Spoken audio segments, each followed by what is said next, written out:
Now देखिए, Pope Leo 14 और Turkish president Erdogan के बीच ये जो मीटिंग हुई है, ये दुनिया के लिए इतनी इम्पोर्टेंट क्यों है और ख़ास करके गाज़ा के लिए।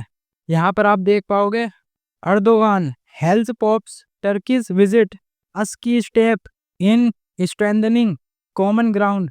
यानी अर्दोगान ने पोप की टर्किश विजिट को एक इम्पोर्टेंट स्टेप बताया जो दोनों के बीच कॉमन ग्राउंड को स्ट्रॉन्ग बनाएगा।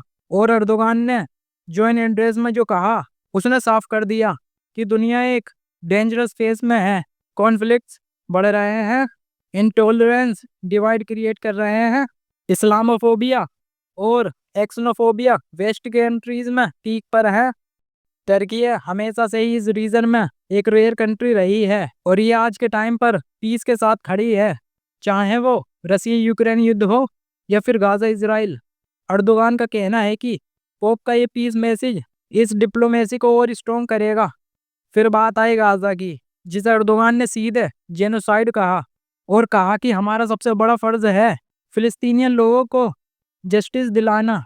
और जस्टिस का मतलब 1967 में जो इसराइल और फिलिस्तीन के बीच हम जानते हैं एक बॉर्डर डिसाइड हुआ था, जिसे टू स्टेट सॉल्यूशन भी कहा जाता है, वो दोबारा हो। अर्दोगान ने पोप को एक शॉकिंग डिटेल भी रिमाइंड कराई। इसराइल ने स्ट्राइक में सिर्फ मॉस्क यानी मस्जिदें नहीं, बल्कि कैथोलिक चर्च को भी निशाना बनाया है।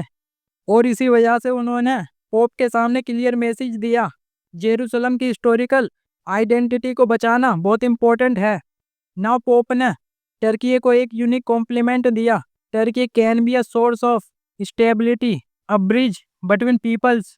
यानी टर्की एक स्टेबिलिटी सोर्स बन सकता है लोगों के बीच, एक ब्रिज की तरह। और पोप ने वर्ल्ड को वार्न किया, global politics third world war की तरफ जा रही है। इस विजिट की टाइमिंग कैजुअल नहीं है। Russia Ukraine war, Gaza genocide, middle east tensions, Europe की पॉलिटिकल पोलराइजेशन, इस सब के बीच वर्ल्ड्स लार्जेस्ट क्रिश्चियन लीडर और मुस्लिम मेजोरिटी नेशन के सबसे पावरफुल लीडर में से एक साथ एक स्टेज शेयर करना, ये इटसेल्फ एक ग्लोबल मैसेज है।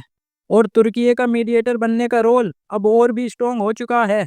जैसा कि हम सबको पता है, टर्की ज़्यादातर देशों में जब वॉर हो रही होती है तो मीडिएटर बनकर सुलह करवाता है। इसी रीज़न से तुर्की की दुनिया भर में आज के टाइम पर इतनी ज़्यादा रिस्पेक्ट और पूछा जाता है। वैसे आपको क्या लगता है, अर्दोगान और पोप लियो 14 की ये मीटिंग ग्लोबल पीस के डायरेक्शन में एक रियल स्टेप है या फिर एक डिप्लोमेटिक सिंबल जो जल्दी फेड हो जाएगा? नीचे कमेंट में बताएं।